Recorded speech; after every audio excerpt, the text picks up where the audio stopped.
주간 브리핑.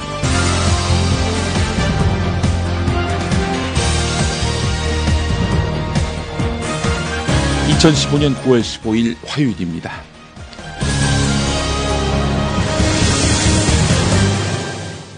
전월세값이 크게 올랐습니다. 4년 동안 전세값이 53%나 증가한 것으로 나타났습니다. 물론 전세 가구가 늘어난 것도 한 원인입니다. 그러나 15%에 그치고 있습니다. 이런 점을 감안한다면 상승폭이 지나치다 이렇게 볼 수밖에 없는 겁니다. 그래서 집 없는 사람들이 거처할 공간을 마련하기 위해 들이는 비용, 즉 주거비용 부담이 폭증하고 있습니다. 소비하고 지출하는 비용에서 주거비가 차지하는 비중, 이거 4년 동안 4%나 치솟아서 소비 부진의 원인이 됐습니다. 오늘 한국일보 사설이 지적하고 있습니다마는 유럽에서는 소득 대비 주거비 부담이 25%가 넘어가면 정책 대상이고 국가 책임이 있는 것으로 보고 있습니다. 국가 책임이라고 제가 말씀드렸지요. 이 국가 책임을 이 땅에서 이야기하기 부끄러운 것은 원하는 만큼 돈 빌려가라 이렇게 말해놓고 그 말 믿고 빚내서 집 산 사람들에게 그거 당신 책임이다 라고 말하는 현 정부 경제수장 때문입니다. 먼저 오늘 반드시 알아야 할 뉴스부터 짚어보겠습니다. 미흡하지만 핵심적인 내용들을 문서로서 합의를 받았고 앞으로 제도개선위원회에서 최선을 다하는 것이 더 중요하다. 그래서 마지막으로 기회를 달라 말씀하셨습니다. 이른바 노사정 대타협으로 해고를 쉽게 하고 얼마든지 노동자들에게 불리하게 취업규칙을 바꿀 수 있는 그런 방안이 입법화될 수 있는 물꼬가 트였습니다. 노동계의 근심이 커지고 있습니다. 노사의 충분한 협의를 전제로 하고 있지만 이건 어디까지나 협의입니다. 합의가 아닙니다. 노동계는 이번 합의로 노동 불안정성이 심화될 것을 크게 우려하고 있습니다. 남조선의 야당들과 언론, 전문가들은 설사 북이 인공지구 위성을 발사한다고 해도 당국이 이를 구실로 모처럼 마련된 남북관계 개선에 찬물을 끼얹지 말길 바란다고 강조했습니다. 북한 국가우주개발국장은 기상예보 등을 위한 새로운 지구 관측 위성 개발을 마감 단계에서 다그치고 있다면서 세계는 앞으로 선군 조선의 위성들이 우리 당 중앙이 결심한 시간과 장소에서 대지를 박차고 창공 높이 계속 날아오르는 것을 똑똑히 보게 될 것이다 이렇게 말했습니다. 세계는 로켓 발사로 이해하고 있습니다. 당 지도부가 뽑혀지면 그 어떤 이유를 붙여서 흔들어대는 그런 그 악폐와 악순환이 반복되고 있다는 점에 대해서 참으로 개탄과 통탄함을 금할 수가 없습니다. 문재인 새정치민주연합 대표가 제안한 재신임 투표 실시 여부를 놓고 당 내홍이 더욱 심화되고 있습니다. 문 대표는 최고위원회에 나타나지 않은 채 공천혁신안 심의 의결을 위한 중앙위원회를 예정대로 진행하겠다는 뜻을 굽히지 않았습니다. 여기에 비주류 측은 중앙위원회와 재신임 투표 연기를 거듭 주장하면서 중앙위원회를 강행할 경우 실력 행사도 불사하겠다는 입장입니다.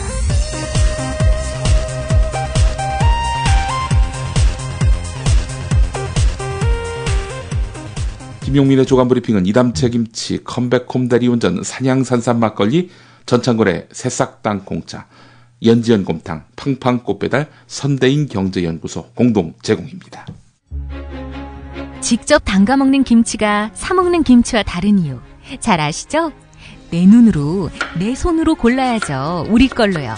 한 포기 한 포기 직접 손으로 소금을 뿌려 절이는 가장 깨끗한 손으로 정성과 진심을 담아 이 김치 쥐앗으로 못 써요. 나쁜 병균 틈타지 말아야 하니까. 건강을 위해 소금은 적당히, 그러나 맛깔나게. 내 가족이 먹을 김치니까. 가족이 먹는 김치를 하나 더 만든다는 심정으로 만든 김치, 이담채 김치. 입맛 까다로운 김어준 딴지일보 총수의 한마디. 제가 이 김치의 맛을 보증합니다. 정말 맛있어요, 이 김치는. 포털 사이트 검색창에 이담채를 입력하세요. 전화주문은 1544-4586 1544-4586. 컴백홈 대리운전 여자한테 참 좋은데, 여자한테 정말 좋은데 어떻게 표현할 방법이 없네. 컴백홈 대리운전이 왜 여자한테 좋냐고요? 대리기사님을 전화가 아니라 스마트폰 앱으로 호출합니다. 대리기사님의 사진과 평가, 체험 후기를 보시고 선택합니다. 그리고 모든 결제를 현금이 아닌 스마트폰에서 간편히 끝냅니다. 컴백홈 대리운전 왜 이제 나왔니? 묻지도 따지지도 않는 대리운전, 이제 컴백홈으로 바꾸자. 구글 플레이 앱스토어에서 컴백홈 대리운전을 입력하세요. 신규 고객 전용 쿠폰 번호 1818 입력하시면 기본 10,000원에 쿠폰 10,000원을 더해서 2장의 쿠폰을 선물로 드립니다. 컴백홈 대리운전, 하하, 남자한테도 좋은데 정말 좋은데. 지리산 해발 750m 청정 지역에 위치한 농장에서 직접 생산한 지리산 산양산삼. 그 산양산삼으로 만든 약선 막걸리. 진한 향기에 깊고 부드러운 맛. 이런 막걸리는 정말 처음이야. 막걸리는 쌀로 만들어야 속이 편하고 숙취가 없습니다. 밀가루를 사용하지 않고 100% 우리 쌀로 만든 전통주. 지리산 산양산삼 막걸리. 촌사람닷컴 홈페이지에서 구매할 수 있습니다. 네이버에서 촌사람닷컴을 검색하세요. 문의 1899-4188. 어나더타임 508을 진행하는 전창걸입니다. 레스베라트롤과 아스파라긴산이 풍부한 새싹 땅콩을 오랜 시간 증숙해서 만들어 맛이 고소한 새싹 땅콩차. 소중한 사람에게 마음을 담은 추석 선물을 보내주시면 어떨까요? 정말 좋은 게 많은데 식품이라서 설명할 수 없는 안타까움이 있지만 이미 드셔본 분들은 몸에 좋은 반응을 느끼고 계십니다. 속상한 세상, 그럴수록 몸은 더 잘 지켜야겠죠. 부담 없는 추석 선물로도 아주 좋은 새싹 땅콩차. 정말 좋습니까? 물으신다면 자신있게 대답합니다. 정말 좋습니다. 남자에게만 좋냐고요? 여자에게도 좋습니다. 인터넷 다음에서 새싹 땅콩차를 검색하시고 전창걸닷컴으로 오세요. 회원가입 없이 바로 주문하실 수 있습니다. 전화 주문도 가능합니다. 070-8635-1288, 070-8635-1288입니다.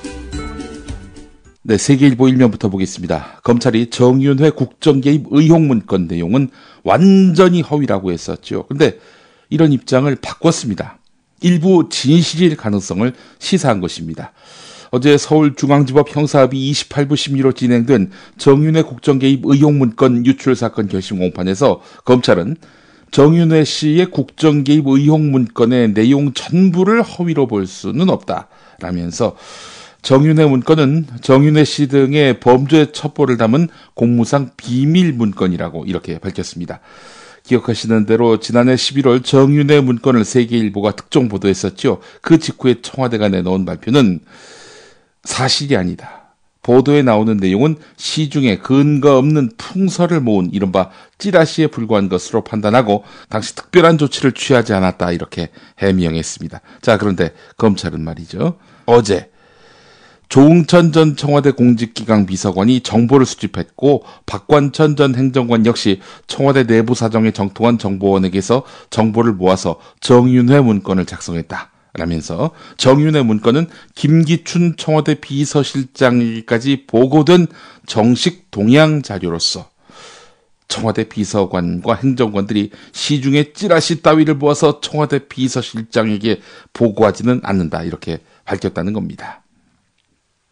이런 검찰은 그런데 정윤회 문건과 관련해서 공무상 비밀 문건을 유출했다면서 박관천 전 행정관에게 징역 10년을, 조응천 전 비서관에게 징역 2년을 구형했습니다. 이에 대해서 박관천 전 행정관 측 변호인은 정윤회 문건 내용이 사실이라면 당연히 국민이 알아야 하는 것이라면서 문건 내용이 진실이라는 이유로 처벌하는 것은 납득할 수 없다. 이렇게 반박했습니다. 진실일 가능성이 있는 문건이다.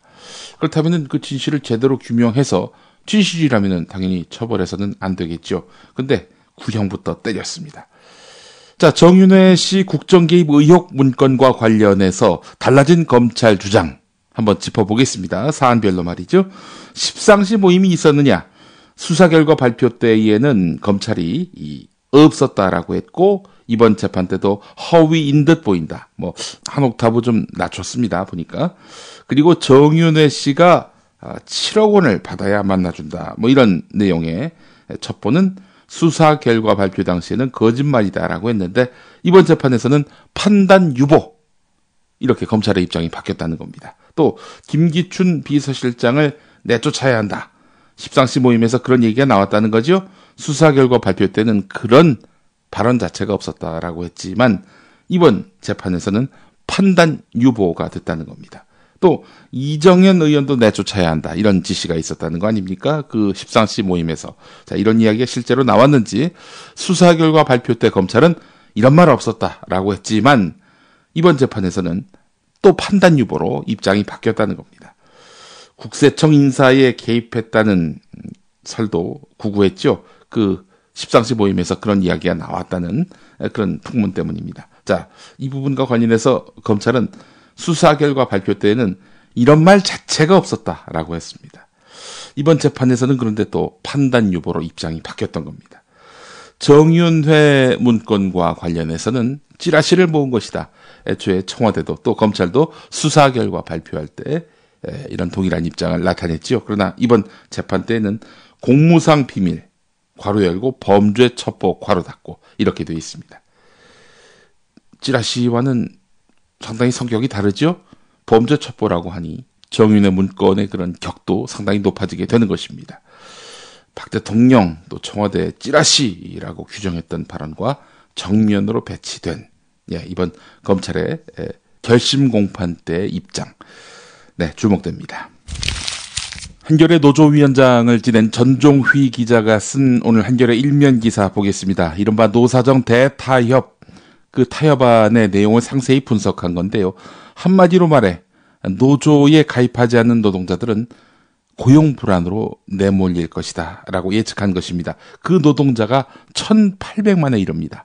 우리나라에서 노조에 가입한 노동자는 10%에 불과합니다. 10명 가운데 1명꼴이란 얘기죠. 그렇다면 나머지 90%는 어떻게 되느냐. 1,800만 명 되는데 이들의 고용 안정성은 거센 폭풍우를 피하기 어렵게 됐다는 겁니다. 일반 해고 요건과 취업규칙 불이익 변경 요건 완화. 말이 참 어렵습니다. 한마디로 노동자 쉽게 해고하고요. 사용자가 노동자 불리하게 취업규칙을 마음껏 변경할 수 있도록 허용하는 것입니다. 여기에 합의해준 한국노총은 도대체 어느 나라 노동자의 대변 기구인지 의문을 갖지 않을 수가 없는 겁니다. 정부는 기간제 사용기간을 늘리는 등을 내용으로 하는 비정규직 대책도 밀어붙일 기세입니다. 기억하시죠? 2년 정도 비정규직으로 지내면 정규직이 되는 거. 이제 앞으로 4년으로 늘리겠다는 겁니다. 2년 쓰임받고 버림받느니 4년 쓰임받고 버림받는 게 그래도 가계소득에 도움되지 않느냐. 이게 바로 박근혜 정부 노동정책이라 하겠습니다. 자, 일단 노동자들의 반발을 우려해서 해고 요건 완화라는 표현은 없습니다. 그러나 정부와 회사 쪽은 업무 부진자 이들을 내쫓을 수 있는 그런 방안을 적극 추진한다는 계획입니다. 물론 노동자 측과 협의를 한다라고 되어 있지만은 합의가 아닙니다. 협의입니다. 합의와 협의의 차이점은 아시죠? 합의는 양자가 동의를 해야만 추진할 수 있는 거고요. 협의는 그냥 논의했다. 이 형식적 절차만 갖추면은 한쪽에서 일방적으로 밀어붙여도 큰 문제가 안 되는 이런 시행 원칙을 밀어붙이겠다는 겁니다. 그러니까 정부가 사용자가 일방적으로 추진해도 이거 막을 길이 없다는 겁니다. 자, 이런 가운데서도 한국노총은 중앙집행위원회를 열어서 잠정합의안, 노사정 잠정합의안을 추인했다고 하는데요. 오늘 합의문에 서명하기로 했다고 합니다. 전종휘 기자는 취업규칙과 일반 해고 요건 완화가 정책으로 실현되면 결국 고용 불안의 폭풍 앞에 서는 사람들은 노조에 가입하지 않는 노동자, 또 비정규직 노동자라는 겁니다. 노조가 있는 사업장은 대부분 취업규칙보다 훨씬 구속력이 강한 단체 협약을 두고 있기 때문에 취업규칙이 바뀌더라도 단체 협약의 보호를 받을 수 있습니다. 노조의 저항에 사용자가 취업규칙을 마음대로 바꾸기도 쉽지 않습니다. 노조가 없는 사업장에서 해고를 당하면 회사와 대등한 위치에서 문제를 제기할 세력이 없기 때문에 해고자 스스로 지방노동위원회에 부당해고 구제 신청을 내고 회사 쪽과 법적 다툼을 힘겹게 벌일 수밖에 없습니다. 내 가족의 생계를 보장할 좋은 직업을 원하는가? 누군가 내 뒤를 든든하게 봐주기를 바라는가? 나라면 노조에 가입하겠다. 네, 이 이야기는 민주노총의 홍보문이 아닙니다.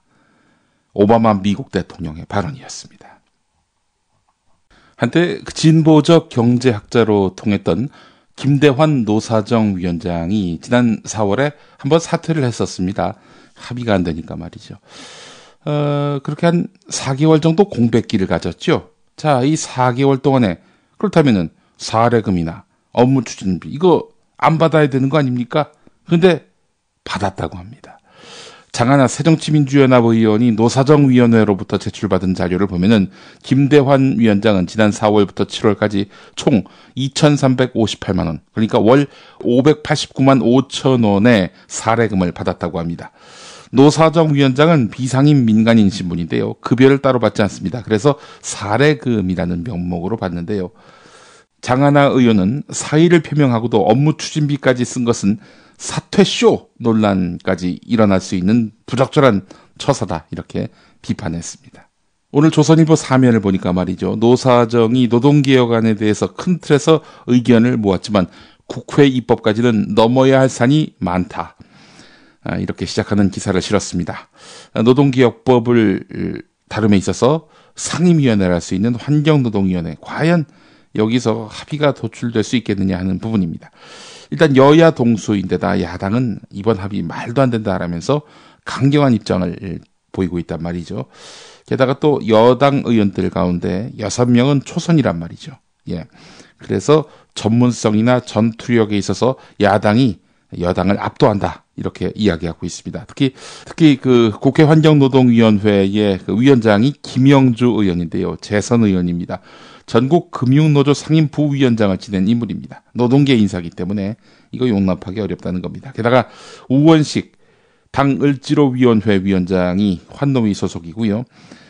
전대협 1기 회장인 이인영 의원, 그리고 19대 국회 부의장을 지낸 이석현 의원, 그리고 역시 노동자 출신으로서 한국노동연구원 부연구위원을 지낸 은수미 의원, 그리고 앞서 소개한 새정치민주연합 장하나 의원, 그리고 한국노총 출신의 한정혜 의원, 그리고 정의당 대표인 심상정 의원.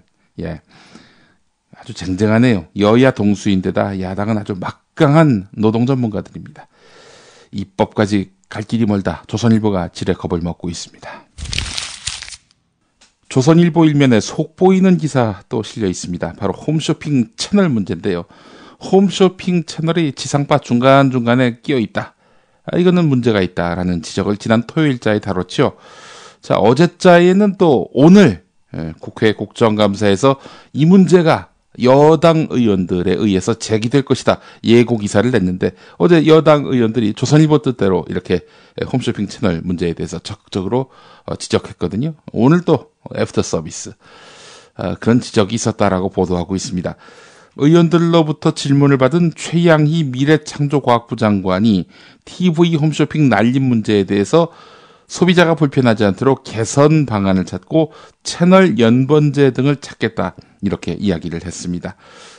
채널 연번제가 뭐냐? 홈쇼핑 채널을 같은 번호대 일목요연하게 붙여놓고 필요한 시청자만 찾아서 보게 하는 방식이라는 겁니다. 그렇다면 이런 거죠.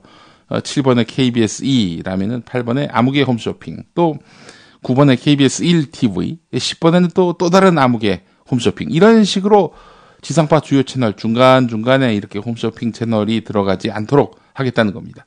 토요일 이 시간에도 말씀드렸습니다만은 이 홈쇼핑들이 그냥 들어간 게 아니죠.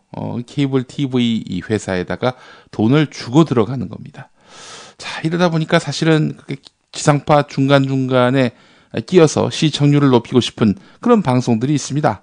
그 방송들이 봤을 때 이 홈쇼핑이 얼마나 밉겠습니까? 그래서 홈쇼핑을 이쪽에서 축출해내고 싶은 거예요. 근데 홈쇼핑이 돈을 갖고 케이블 TV를 구워 삼고 있으니 이게 가능하겠습니까? 그래서 결국에는 행정력을 동원해서라도 이 TV 홈쇼핑 채널을 지상파 중간중간에서 빼려고 하는 겁니다. 그리고 한쪽에다 몰아가지고 이쪽에 몰아서 예를 들어서 20번에서 25분까지 보세요. 뭐 이렇게 한다는 겁니다. 그럼 비게 되는 지상파 중간중간에 그 채널 누가 들어갈까요? 예. 홈쇼핑을 그 안에서 축출시킨 그 주체가 들어가려 하는 거 아니겠습니까? 바로 TV조선 같은 종편들입니다. 지금 조선일보가 총대를 맸어요. 홈쇼핑을 빼고 그 자리에 TV조선을 꽂으려고 지금 이렇게 기사를 통해서 언론 플레이, 여론 플레이를 하는 것 아닌가 하는 의심을 강력하게 안 할 수가 없습니다.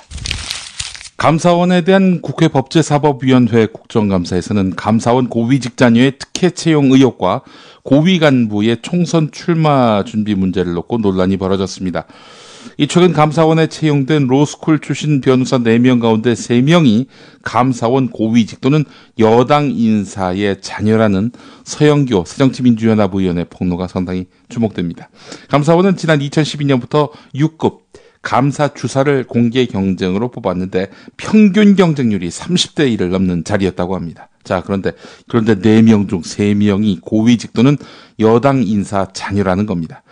물론 당연히 감사원은 공정 경쟁을 통해서 선발했다 이렇게 이야기를 하고 있는데요.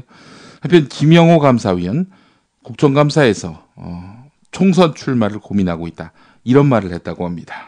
실제 내년 총선 출마를 염두에 두고 고향인 진주 을 지역으로 주소지를 옮겼다고 하는데 말이죠. 야당 의원이 총선에 나갈 생각이 있느냐라고 물어보니까 고민 중이다 이렇게 말했다는 겁니다. 예, 나갈 생각이 없습니다가 정답인데 이 양반 나갈 수도 있다라는 식으로 이야기를 해가지고 지금의 이런 행보들은 결국 감사위원이라는 직함을 갖고 불공정한 정치 활동을 하고 있는 것 아니냐라는 그런 지적이 나오고 있습니다. 뉴스의 재구성 듣고 오겠습니다.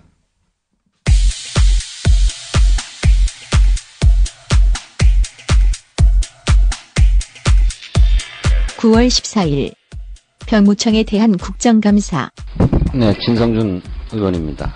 박원순 시장의 아들 박주신의 병역 문제와 관련해서 끊임없는 의혹이 제기되고 있어요. 단도직입적으로 묻겠습니다. 그 박주신의 사급 판정, 병역 비리가 있습니까? 병무청에서는 적법하게 심사를 했습니다. 그렇죠. 네.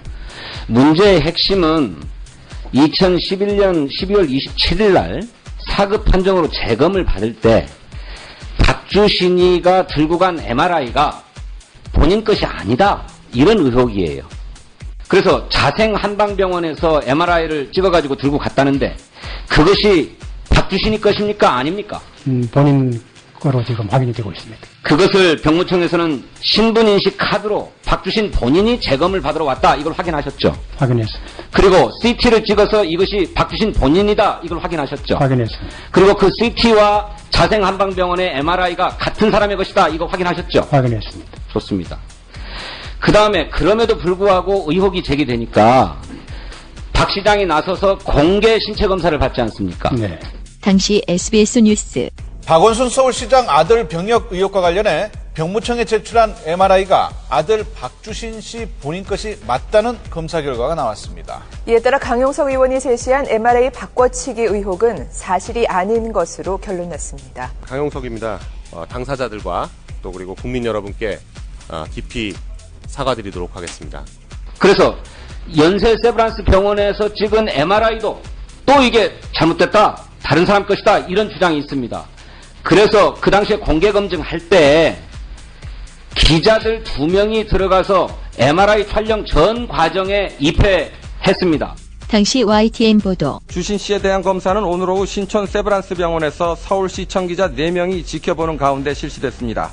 그만큼 공정성을 위해서 다른 의혹이 생기는 것을 사전에 차단하기 위한 것으로 풀이됩니다. 만일 금후에라도 박주신의 병역 판정에 문제가 있다라고 하는 것이 드러난다면 병무청장 직을 걸겠습니까? 그건 지금 현재 재판이 진행 중인 사건에서 병무청의 병역 판정에 문제가 있을 수도 있다 이렇게 인정하는 것입니까? 그런 것은 아닙니다. 직을 걸고 문제가 없이 적법하게 처리된 것이죠? 적법하게 처리된 것입니다. 그건 분명합니다. 그렇습니다. 병무청의 병역 판정에 대해서 의혹을 제기하고 있는 것인 만큼 병무청이 적극적으로 나서서 사실관계를 분명하게 바로잡아야 된다. 그리고 그러고도 계속 문제 제기를 한다 그러면 그들을 허위사실 유포 또는 명예훼손 혐의로 고발해야 된다. 정부가 나서서 그렇게 생각하는데 그렇게 하시겠습니까? 재판 결과를 지켜보겠습니다. 여러 가지 새로운 병무청이 그렇게 판정했던 근거가 있는 것 아닙니까? 이게 정치적 사안이라고 생각되어서 답변을 회피하시는 겁니까? 새누리당도 단 한 번도 박주신의 병역 문제에 대해서 공식적으로 문제 제기한 바가 없습니다.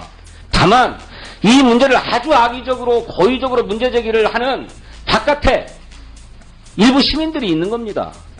예컨대 박근혜 대통령께서는 법과 원칙을 강조하면서 부정부패를 일소하고 인류 선진국 건설과 통일 대박을 이룩하시기 위해 동분서주하고 계십니다. 박 대통령님의 정부가 2년 반이나 지났는데도 자랑스럽기만 해야 할 자유대한민국의 부패공화국이란 부끄러운 오명이 사라지지 않고 있습니다. 우리 국가개혁구수회의는 2013년 11월 6일 서울중앙지방검찰청에 서울시장 박원순의 아들 박주신에 대한 현역병 입영 변탈에 따른 고발장을 접수시킨 사실이 있었습니다. 고발인 진술도 들어보지 않고 각하 처분을 해부르고 말았습니다. 각하 처분 이후 항고 재항고를 거듭하면서 검찰을 비롯하여 관계 여로에 진정 탄원하는 등의 문건을 무려 119건이나 생산해서 전달했던 사실이 있습니다. 그러나 대검찰청은 최종적으로 기각처분 결정 통지서를 보내왔습니다. 우리는 울분을 참을 수 없어서. 그런데 병무청장이 그렇게 무소신한 답변을 할 수 있습니까?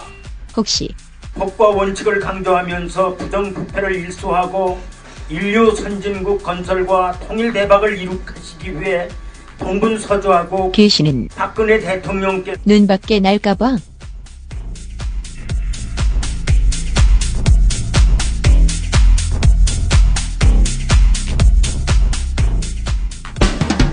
미스김, 거래처에 환 하나 보내주세요. 정말요? 아니, 미스김한테 꽃 보내는 게 아닌데 왜 이렇게 좋아해요? 부장님, 꽃배달하면 팡팡 꽃배달이에요. 모르셨어요? 팡팡 꽃배달 스마트폰 앱을 설치해서 주문하면 그때마다 10% 적립이 되고, 소개받은 친구가 팡팡 꽃배달을 시키면 또 저한테 7% 적립되고요. 그렇게 해서 쌓인 포인트로 영화, 여행, 명품 쇼핑은 물론 만 포인트부터는 현금 인출도 가능하다고요. 미스김, 팡팡 꽃배달 내가 보낼게요. 어머, 부장님! 부장님이 주문하실 거면 팡팡머니 추천위는 저로 해주세요. 네? 팡팡 터지는 혜택과 즐거움, 팡팡 꽃배달. 지금 구글 플레이 스토어에서 팡팡머니 앱을 설치하세요. 보다 자세한 내용을 알기 원하시면 네이버에서 팡팡 꽃배달을 검색하세요. 6살 하늘이 밥을 잘 안 먹어요. 엄마, 나 이거 맛이 없어요. 그만 먹을래요. 엄마의 걱정은 점점 더해가는데요. 그런데 이때 택배입니다. 연지연 곰탕이 배달됐어요. 직접 도끼로 팬 장작불 위에 와규를 한가득 넣은 가마솥에서 24시간 끓인 진국. 연지연 곰탕이 하늘이 입에 들어가는 순간, 아, 맛있다. 엄마 한 그릇 더 주세요. 하늘이의 밥도둑 연지연 곰탕. 조미료 같은 첨가물이 전혀 들어가지 않아 엄마의 기쁨은 더하답니다. 연지연 곰탕은 강화군에서 김포시 방향으로 강화대교 건너자마자 있습니다. 포장 판매는 한 팩 800g에 7,000원, 7팩 이상 무료 배송합니다. 주문 전화는 010-7252-1114, 010-7252-1114. 국내의 경제 상황을 정확하게 짚어온 선대인 경제연구소가 최근 미국발 금리 인상과 중국 경기 하락 등 요동치는 세계 경제 흐름을 면밀히 짚어드립니다. 출범 3년간 슈퍼차이나 리포트 론칭을 기념해 선대인 경제연구소가 푸짐한 보고서 구독 이벤트 혜택을 마련했습니다. 리포트 베스트 20, 저성장 시대 경제의 큰 흐름에서 찾는 투자의 기회 보고서와 5대 경제 이슈 긴급 정리 특강 수강 기회 등 3종 세트를 기본으로 제공합니다. 좀 더 자세한 내용은 연구소 홈페이지를 참고하세요. 선대인 경제연구소 문의는 070-7584-2050, 070-7584-2050. 홈페이지는 sdinomics.com입니다. 김용민이 전해드리는 조간 브리핑. 이른 아침 조간신문 핵심 기사를 훑어보는 시간, 김용민의 조간 브리핑. 월요일부터 토요일까지 매일 오전 7시대에 업데이트됩니다. 뉴스뿐 아니라 그 안에 숨은 맥락도 짚어드립니다. 최형우 교수란 분이 있습니다. 서강대학교 커뮤니케이션 학부 교수인데 새누리당의 싱크탱크인 여의도연구원의 의뢰를 받아서 지난 1월부터 6월 이 기간 동안에 포털 사이트 네이버와 다음에 노출되는 그런 기사를 분석해서 포털 모바일 뉴스 메인 화면 빅데이터 분석 보고서를 공개했습니다. 이 보고서를 보면은 이 네이버 다음에 포털 사이트 모바일 기사 중에 여당과 정부에게 비판적인 기사의 숫자는 야당 비판 기사에 비해서 10배가량 많은 것으로 나타났다. 이렇게 돼 있었죠. 새누리당은 이를 근거로 해서 포털 사이트의 야당 편향성을 지적하면서 네이버와 다음의 관계자들이 국정감사장에 증인으로 출석해야 한다 이렇게 주장해서 한동안 논란이 가열됐습니다. 자, 새누리당이 이런 식으로 해석해도 될까? 서울신문 기자가 최영우 교수에게 문의해봤다고 합니다.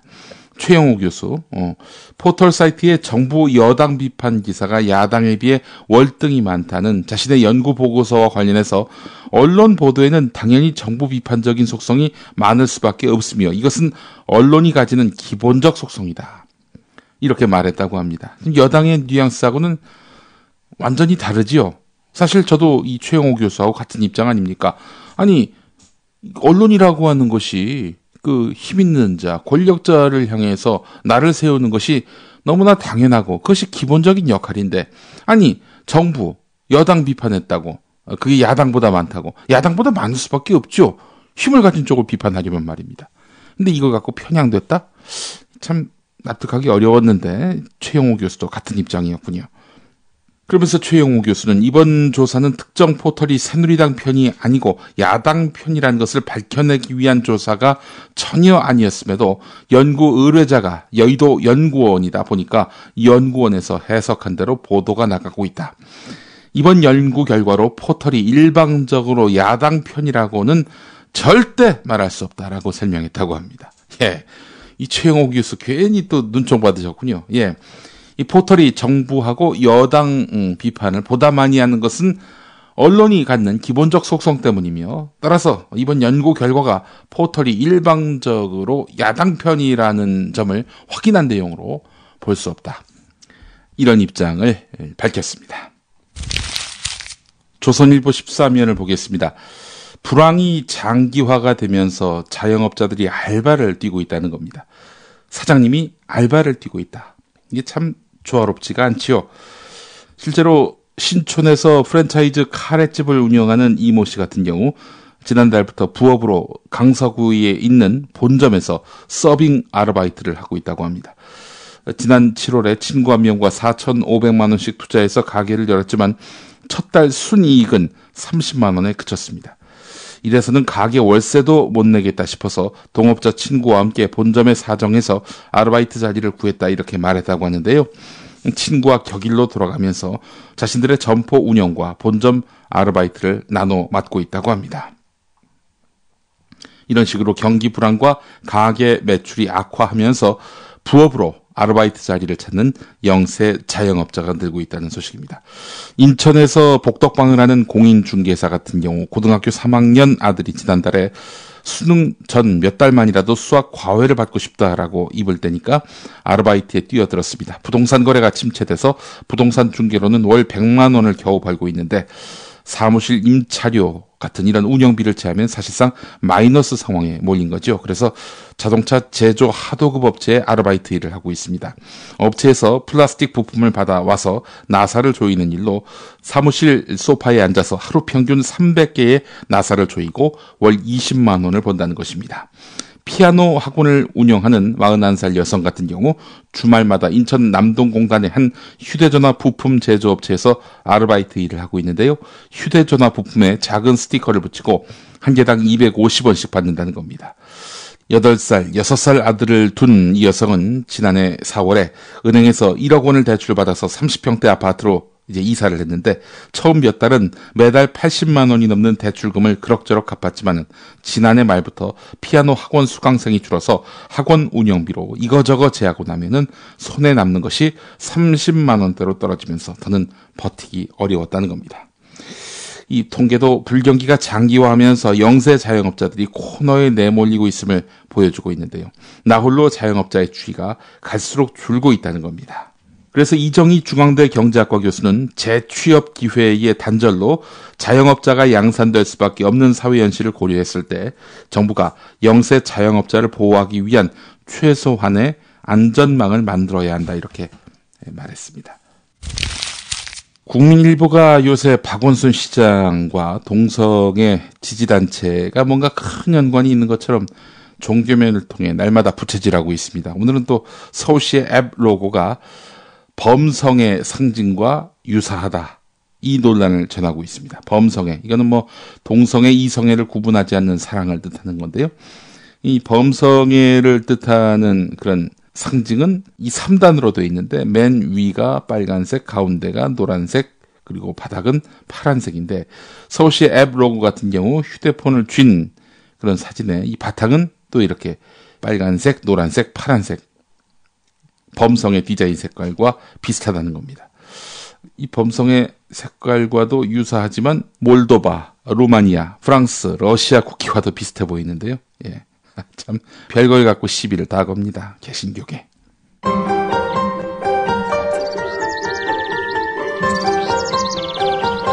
오늘의 날씨. 네, 화요일인 오늘은 전국이 대체로 맑다가 오후부터 구름이 많아지겠습니다. 제주도는 늦은 밤에 비가 내리겠는데요. 오늘 낮 최고 기온은 22도에서 28도로 어제와 비슷한 수준을 보이겠습니다. 미세먼지 등급은 인천 지역이 보통, 나머지 전국은 좋음으로 예보됐습니다. 김용민의 조간브리핑, 오늘은 한겨레에 실린 이강국 일본 리스메이칸대 경제학부 교수의 세상 읽기 칼럼을 소개해드리면서 마무리하려고 합니다. 약자들에게 노동조합을. 네. 여러 실증 연구들은 수십 년 동안 심화된 미국의 임금 불평등이 레이건 시대 이후 진행된 노조의 약화와 관련이 크며 선진국들을 비교하면 노조 조직률이 낮은 나라가 상위 소득 집중도가 높다고 보고한다. 이런 부분이 나옵니다. 레이건 대통령 이후로 지금 한국에서 벌어지고 있는 듯 신자유주의 정책이 본격화됐습니다. 이러다 보니까 부가 부자에게 집중돼요. 없는 사람은 계속 없고요. 부익부 빈익빈 현상이 심화됐다는 겁니다. 자, 그런데 그 시기에 노조 조직률도 크게 떨어졌다는 겁니다. 게다가 최근 연구에 따르면 노조 조직률이 높은 지역에 가난한 아이들이 커서 소득계층의 사다리를 타고 올라갈 확률이 더 높아서 활발한 계층 이동과 기회 평등을 위해서도 노조가 중요하다고 지적된다. 이런 부분이 있습니다. 가난한 동네에서 가난하게 태어나도 노조 조직률이 높은 동네에서 태어났다면 나중에 이 아이가 부자가 되는 등 신분 이동이 가능하다는 겁니다. 노조 조직률이 강한 지역에서 나타나는 현상이라는 겁니다. 네, 노조의 가치, 사실 90년대 중반부터 홀대된 측면이 있습니다. 노조로는 세상을 바꿀 수 없다. 노동정의를 시행할 수 없다. 그래서 사실은 민주노동당 같은 정치 참여 쪽으로 길을 튼 그런 흐름이 있었습니다만은 그래도 노동자의 고용 안전, 또 인권 옹호, 그 최후의 보루가 바로 노동조합이라는 점을 우리는 또 읽을 수가 있는 것입니다. 내일 뵙겠습니다.